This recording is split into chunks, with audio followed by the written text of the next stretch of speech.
আসিফ নজরুল সম্পর্কে online activist Ilias সাহেব বলছেন শত কোটি টাকা তিনি আমেরিকায় নিয়েছেন। চ্যালেঞ্জ করে বলছেন যে কোথায় কিভাবে টাকা নেওয়া হয়েছে সব আমি জানি। এরকম ভাবে থলের বিড়াল সব বেরিয়ে আসা শুরু হয়েছে। আর ফেব্রুয়ারির কথিত নির্বাচনের তারিখ বললেন ফেব্রুয়ারিতে নির্বাচন হবে না, এবং তারা দুজনই নাসিরউদ্দিন পাটোয়ারি এবং হাসনাত আব্দুল্লাহ বললেন লন্ডনে গিয়ে ডক্টর ইউনূস সেজদা করেছেন, সেজদা করে সরকার বেচাকেনা করে দিয়ে আসছেন। এখন এই ইউনূসকে, এই ইউনূসের নিয়োগকর্তা তো এএনসিপি, এই ছাত্র আন্দোলনকারীরা, হঠাৎ কি হলো? একেবারেই সব রিভার্স হয়ে গেল। তাদের কথিত জুলাই ঘোষণায় নেতৃবৃন্দরা তারা কক্সবাজারে গিয়ে অবকাশ যাপনে চলে গেলেন। তাদের নাকি ভালো করে ইনভাইটও করা হয়নি। তারা এখন অভিযোগ করছেন যে আমরা করেছি আন্দোলন, ওই ঘোষণার মঞ্চে আমরা থাকবো, সেখানে কেন রাজনৈতিক দলের নেতৃবৃন্দ? এবং একটু সূত্র জানায় তাদের নাকি 2 থেকে 3 জনাকে মাত্র নিমন্ত্রণ পত্র দেওয়া হয়েছে। ওরা বলছে যে আমরাই তো সব, আমরা এখন 2টা নিমন্ত্রণ পত্র নিয়ে যাব, আমরা ওখানে গেলামই না। অবকাশ যাপনে কক্সবাজারে চলে গেছে। রাখি বন্ধন ছিন্ন হয়ে গেছে। এখন মহাবিরহ দুই পক্ষের মধ্যে। আলটিমেটলি কি হতে যাচ্ছে? ডক্টর ইউনূস সম্পর্কে এই তরুণ ছাত্ররা বা যারা নতুন উদ্যোক্তা, তাদের ধারণা ছিল না। একাধিক ব্যক্তি বাংলাদেশের গণমাধ্যমে বলছেন, যারা কেউ আওয়ামী লীগ করে না, যে ইউনূস নিজে লোভী, সে নিজেরটা ছাড়া কিছু বোঝে না। সাংবাদিক এম এ আজিজ, মঞ্জুর ইসলাম পান্না, মাসুদ কামাল, তৃতীয় মাত্রা জিল্লুর রহমান, আরো অনেকে পরিষ্কারভাবে বলছেন যে এই ব্যক্তি নিজেরটা ছাড়া কোনো কিছু বোঝেন না। কিভাবে? নিজের উপরে যে দুর্নীতির মামলা ছিল, মামলাগুলো প্রত্যাহার করে নিয়েছেন। 666 কোটি টাকা ট্যাক্স পাবে সরকার, সেই ট্যাক্স নিজে মওকুফ করেছেন। তার প্রতিষ্ঠান আগামীতে 5 বছর ট্যাক্স দেওয়া লাগবে না, সে ব্যবস্থা করে নিয়েছেন। নিজের গ্রামীণ বিশ্ববিদ্যালয় নিয়েছেন, ডিজিটাল ওয়ালেট নিয়েছেন, এবং গ্রামীণ ব্যাংকের রাষ্ট্রের মালিকানার অংশটা কমিয়ে নিরঙ্কুশভাবে নিজের জায়গায় নিয়েছেন। আপন ভাতিজাকে ডেপুটি প্রেস সেক্রেটারি করেছেন। লামিয়া মোর্শেদ তার সঙ্গে কাজ করতো, তাকে এনে সচিবের পদমর্যাদায় বসিয়েছেন। স্বাস্থ্য উপদেষ্টা করেছেন। আমেরিকার সঙ্গে সম্পৃক্ত উনি আমেরিকায় যারা বসবাস করে ওখানকার নাগরিক, তাদের ওখান থেকে অনেককে নিয়ে এসে বিভিন্ন দায়িত্ব দিয়ে বসিয়েছেন। এমনকি কনস্টিটিউশন পারমিট করে না এমন সকল জায়গায় তিনি বসিয়েছেন। নিজের সব কাজ সিদ্ধি হয়ে গেছে। এখন উনি ওনার নিয়োগকর্তা, যাদের নিয়ে গর্ব করে বলতেন আমি কতদিন থাকবো এটা আমার নিয়োগকর্তারা জানে, যারা আমাকে নিয়োগ দিয়েছে। এখন নিয়োগকর্তারা বলছেন উনি বেঈমান, উনি গাদ্দার, উনি মুনাফিক। এই 3টি শব্দ তারা বিভিন্ন বক্তৃতায় ব্যবহার করছেন। আজকে স্বার্থের সংঘাতে বিএনপি চায় দ্রুত ক্ষমতায় যেতে। বিএনপি মনে করে অনেকদিন ক্ষমতার বাইরে ছিলাম, এখন আর তড়িঘড়ি করতে হবে, দ্রুত একটা নির্বাচন দিক, তারেক রহমান প্রধানমন্ত্রী হোক, আমরা যারা দীর্ঘদিন রাস্তায় ছিলাম আমরা মন্ত্রী সহ বিভিন্ন সুযোগ সুবিধা নেই।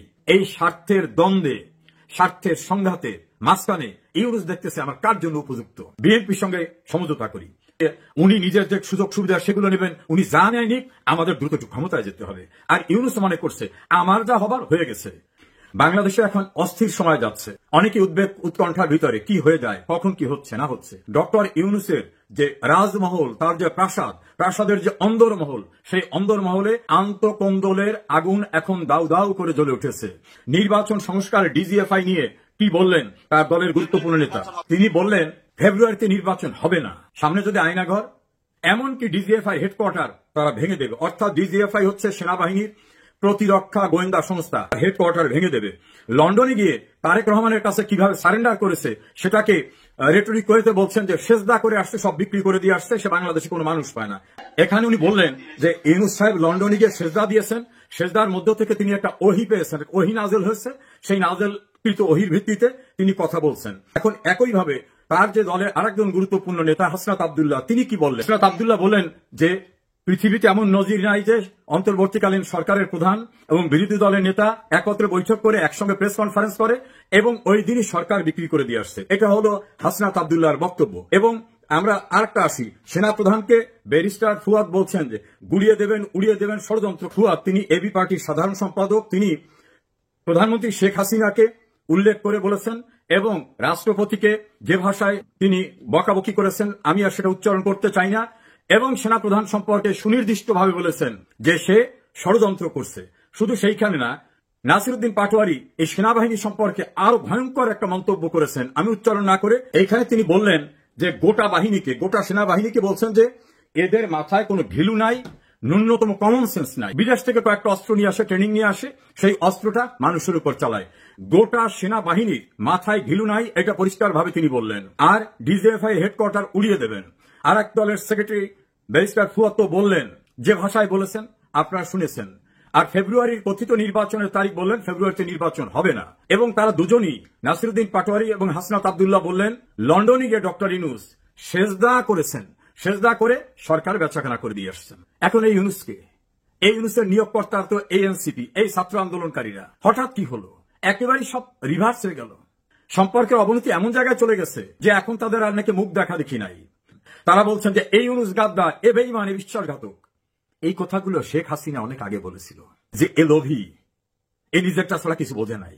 তখন এরা মনে করছে সপ্ত আসমান থেকে নেমে আসছে, অন্য গ্রহ থেকে নেমে আসছে এই ডক্টর মোহাম্মদ ইউনূস। কি সুন্দর হাসে, কথা বলে, কি সুন্দর অর্ডিনারি পোশাক পরে, কি নির্মোহ। এখন বোঝা গেছে নির্মোহ কি। আন্তকন্দল এমন জায়গায় গেছে যে ইউনূসের একজন অ্যাডভাইজার সৈয়দ রেজওয়ানা, তিনি বলছেন যে এনসিপি কি বললো না বলতে কিছু যায় আসে না, ইলেকশন হবে। এক সপ্তাহ আগেও কি এনসিপি সম্পর্কে এই ভাষায় কথা বলা যেত? ইউনূসের প্রেস সেক্রেটারি তিনি বলছেন যে নির্বাচন হবেই। এই ঔদ্ধত্য কি দেখাতে পারত কদিন আগেও? নিয়োগকর্তাদের ইচ্ছার বিরুদ্ধে কথা বলছে। অন্যদিকে এই নিয়োগকর্তাদের কেউ কেউ কি জঘন্য ভাষায় বিএনপির ভারপ্রাপ্ত চেয়ারম্যান তারেক রহমানের নামের সঙ্গে একটা ফিমেল জেন্ডার যুক্ত করে জঘন্য ভাষায় গালিগালাজ করছেন। এমনকি বেগম খালেদা জিয়ার সম্পর্কে, এমনকি মিছিল দিয়ে বলছেন চাঁদা আদায় হয় পল্টনে, চলে যায় লন্ডনে।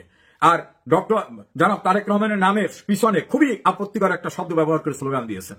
বলেছেন সারা বাংলাদেশ তারা দখল করতেছে, গরুরহাট, বাস স্ট্যান্ড, টেম্পু স্ট্যান্ড, এ দখলবাজ, এদের ক্ষমতা আসতে দেওয়া হবে না। এমনকি মিটফোর্ডে পাথর দিয়ে একজনকে নির্মমভাবে চাঁদা না দেওয়ার দায়ে মেরে ফেলার ঘটনা উল্লেখ করে তারা বলছেন যে আমরা এক পক্ষকে তাড়িয়েছি আর একজনকে ক্ষমতা আনার জন্য না। এবং বলা হয়েছে সারা দেশ লুটপাট করছে যারা, তারা ক্ষমতা আসবে এটা যেন তারা না ভাবে। এভাবে এনসিপি, জামাত, বিএনপি পরস্পরকে শালীনতা, শিষ্টাচার বহির্ভূত ভাষায় গালিগালাজ করেছেন, যেটা বাংলাদেশে দীর্ঘদিন বিরোধ থাকা সত্ত্বেও আওয়ামী লীগ, বিএনপি, জাতীয় পার্টি, জামাত এরাও বোধহয় কেউ কোনোদিন এই ভাষা ব্যবহার করে কোন রাজনৈতিক নেতাদেরকে, প্রতিপক্ষকে কোনোভাবে গালিগালাজ করেনি। আর সারা দেশে যাতে বিএনপির ইমেজ সংকট চরম হয় সেজন্য জামাত ইসলামী মোটামুটি বিএনপিকে চাঁদাবাজের দল, বাজারঘাট দখল করা, বাড়ি দখল করা, মাছের গেট দখল করা, টেম্পু স্ট্যান্ড দখল করা, এই দখলবাজ হিসাবে মোটামুটি তাদেরকে বিভিন্ন জায়গায় জেনারেলাইজ করে ফেলছে। আবার বিএনপি বিষয় বলছেন যারা ৭১ অপরাধ করেছে, যুদ্ধ অপরাধী, যারা ৭১ বাংলাদেশ চায় নাই, তারাই দেশে ক্ষমতা আসতে পারবে না। একইভাবে এনসিপি আব্দুল হান্নান মাসুদ, আসিফ মাহমুদ, সজীব ভুইয়া, নাহিদ ইসলাম তারা প্রকাশ্যে বলছেন আমাদের টার্গেট ছিল সরকার উচ্ছেদের ৫ তারিখ যদি সরকার করে না যেত আমরা অস্ত্র তুলে নিতাম। তাহলে তাদের আসল টার্গেট ছিল সরকার পতনের আন্দোলন, এবং তাদের সেই অস্ত্র ছিল অস্ত্র তুলে নিতাম বললে তাদের হাতে তো নিশ্চয় অস্ত্র ছিল না, তুলতো কোন জায়গা থেকে? এভাবেই তারা স্বীকার করতেছে সবখানে যে আমরা যদি মেট্রোলে আগুন না দিতাম, পদ্মা সেতুতে আগুন না দিতাম, আমরা যদি পুলিশ মেরে না ধরতাম তাহলে কি আন্দোলন গতি পেত? এসব হতো। তবে মানুষ মারা, পুলিশ মারা, দেশের ভিতর নৈরাজ্য সৃষ্টি করা, ভাঙচুর করা, ক্ষমতা দখলের জন্য অস্ত্রের প্রস্তুতি নেওয়া। এবং আসিফ মাহমুদ, সজীব ভুঁইয়া একথা বলছেন যে নাহিদ ভাই ভিডিওতে বার্তা তৈরি করে রেখেছিল যে আমরা অস্ত্র তুলে নেব যখন, তখন এই ভিডিও বার্তা চতুর্দিকে ছড়িয়ে যাবে। শেখ হাসিনা যেগুলো বলেছিলেন সেইগুলো এখন তারা স্বীকার করতেছে। নতুন নতুন বাচ্চা ছেলেরা উপদেষ্টা হয়েছে, অর্থকড়ি স্বাদ পেয়েছে। কেউ তার নিজের এলাকায় বাবাকে দিয়ে সন্ত্রাস, নাহিদ ইসলাম তার বাবাকে দিয়ে অফিস খোলা, কেউ বলছেন মাহফুজের টাকা অস্ট্রেলিয়ায় চলে যাচ্ছে। অথচ এরা সবাই কিন্তু একটা তারে ছিল। গতকাল একজন প্রভাবশালী অনলাইন অ্যাক্টিভিস্ট ফ্রান্স থেকে বলেছেন সার্ভে যে রিপোর্ট আসছে এতে বিএনপি, জামাত, এনসিপি কারোই ক্ষমতা আসার মতো অবস্থা নাই, নতুন কাউকে নিয়ে আসতে হবে। তিনি তার অ্যাসেসমেন্টে বুঝেছেন যে এদের কারো এখন ইমেজ ভালো না। ভেরি রিসেন্টলি যে সার্ভে হয়েছে সেই সার্ভেতে এর পূর্বে যে সার্ভে একই প্রতিষ্ঠান করেছিল তার থেকে অবনতি হয়েছে বিএনপি, জামাত এবং এনসিপির। এনসিপি একটু বেড়েছে, বিএনপি জামাতের অবস্থা খুবই নিচে নেমে আসছে। অর্থাৎ এই দুই সংগঠনের যে প্রচন্ড ভাবে ইমেজ সংকট, মানুষ তাদের কাছ থেকে মুখ ফিরিয়ে নিচ্ছে, মানুষের প্রত্যাশা পূরণ হবে না এদের দ্বারা, এটা মানুষ বুঝেছে। সারা দেশে চাঁদাবাজি, সন্ত্রাস এক প্রকার করছেন বিএনপি, আর জামাত করেছেন বিভিন্ন প্রতিষ্ঠান দখল করা, বিশ্ববিদ্যালয়ের ভিসি থেকে শুরু করে বিভিন্ন জায়গায়। ফলে দখলের যে একটা কম্পিটিশন হয়েছে। আর ইউনিসেফ পার্টির যারা, তারা করছেন টাকা দেওয়া, টাকা নেওয়াটা। ৩ প্রকারে ৩ প্রতিষ্ঠানের লোকরা সারা বাংলাদেশে যে নৈরাজ্য, সন্ত্রাস, মবের সংস্কৃতি, বিচার বিভাগ দখল করা, প্রশাসন দখল করা, আইন শৃঙ্খলা পরিস্থিতি একেবারে ধ্বংস করে দেওয়া, প্রশাসনে তাদের ইচ্ছা অনুযায়ী সবকিছু হতে হবে এই ব্যবস্থা করা। এর ফলে মানুষ বুঝতে পেরেছে যে এদের দিয়ে বাংলাদেশে কিছুই হবে না। এই যে ইউনূসের অন্দরমহল যারা মিলে ইউনূসকে নিয়ে আসলো, শেখ হাসিনাকে ক্ষমতার থেকে সরিয়ে দিল, কাজী এখন আর পিছনে তাকাবার দরকার নাই। যার শক্তি ইউনূসের দৃষ্টিতে বেশি, ইউনূস তার সঙ্গে সমঝোতা করেছেন। নাসির উদ্দিন পাটোয়ারি এবং হাসনাত আব্দুল্লাহর ভাষায় লন্ডনে এসে সেজদা করে সরকার বেঁচে দিয়ে গেছেন। অবশ্য দেশের আরেকটি মহল বলছে না, উনি তো দেশটাই বেঁচে দিয়েছেন। বিশ্বব্যাংক বলছে 28 লক্ষ মানুষ বেকার হয়েছে, 149টা ইন্ডাস্ট্রি বন্ধ হয়ে গেছে, জিডিপির হার ছিল শেখ হাসিনার আমলে 7 পয়েন্ট প্লাস, সেটা এখন বিশ্বব্যাংকের ধারণা 3-এ নেমে আসবে। বাংলাদেশটাকে 12টা বাজিয়ে দিয়েছেন। ইউনূসের রাজমহলের অন্দরমহলের আগুন বোধ হয় বাংলাদেশকে আরো ভয়ঙ্কর পরিস্থিতির দিকে নিয়ে যাচ্ছে। কি হতে যাচ্ছে আমরা অপেক্ষা করি। তবে সুখকর কিছুই যে ইউনূস এবং তার পারিষদবর্গের কাছ থেকে কিছু পাওয়া যাবে না। মানুষ যখন সবাই বলতেছে যে এর চেয়ে শেখ হাসিনা ভালো ছিল।